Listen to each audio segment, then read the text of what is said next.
मित्रांनो, प्रेम म्हणजे केवळ हृदयाची धडधड वाढवणारी भावना नाही, तर दोन व्यक्तींनी एकत्र चालण्याचा घेतलेला एक नाजूक आणि जबाबदारीचा प्रवास आहे. सुरुवातीच्या दिवसांमध्ये सगळं काही स्वप्नासारखं वाटतं. प्रत्येक भेट खास वाटते, प्रत्येक संवाद मधुर आणि प्रत्येक क्षण उत्साहाने भरलेला. त्या धुंदीत आपण जोडीदाराला त्याच्या सर्वोत्तम रूपात पाहतो आणि अनेकदा वास्तवातील अपूर्णता किंवा मर्यादा लक्षातही घेत नाही. पण काळ जसजसा पुढे जातो तसतसं नातं परीक्षेला सामोरे जातं. जबाबदाऱ्या वाढतात, आयुष्याचे वेगवेगळे रंग समोर येतात आणि सुरुवातीची मोहिनी हळूहळू स्थिर वास्तवात बदलू लागते.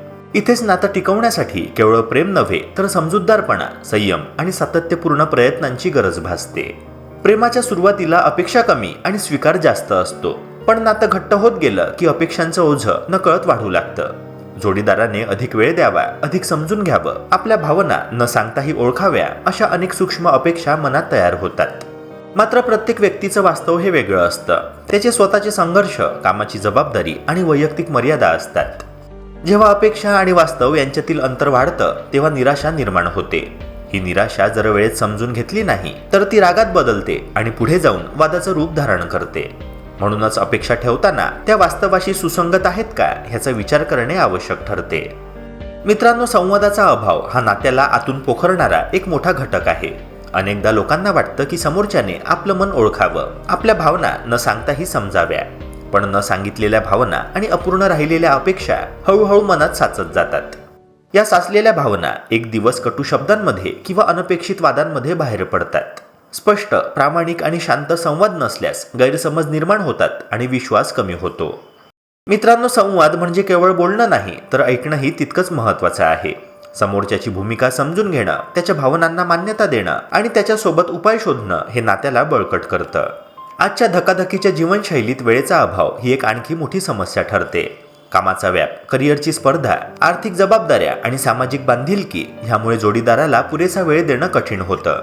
सुरुवातीला जिथे तासनतास एकत्र घालवले जायचे, तिथे आता काही मिनिटांचाही संवाद मर्यादित होतो. ह्या वेळेच्या कमतरतेमुळे भावनिक अंतर वाढू लागतं.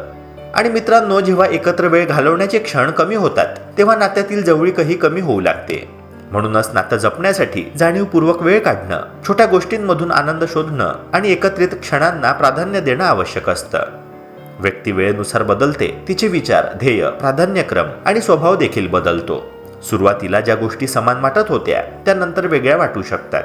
या बदलांना स्वीकारण्याची तयारी नसल्यास मतभेद वाढतात. त्यातच आर्थिक ताण, घरातील जबाबदाऱ्यांचं असमान वाटप किंवा कुटुंबातील इतरांचा हस्तक्षेप यामुळे परिस्थिती अधिकच गुंतागुंतीची होते.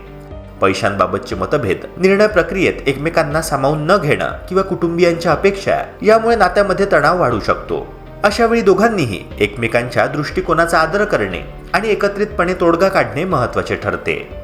या सर्व कारणांमध्ये सर्वात सूक्ष्म पण प्रभावी अडथळा म्हणजे अहंकार. मीच बरोबर, मी का माफी मागू किंवा माझंच मत अंतिम आहे, ही भावना नात्यात दरी निर्माण करते.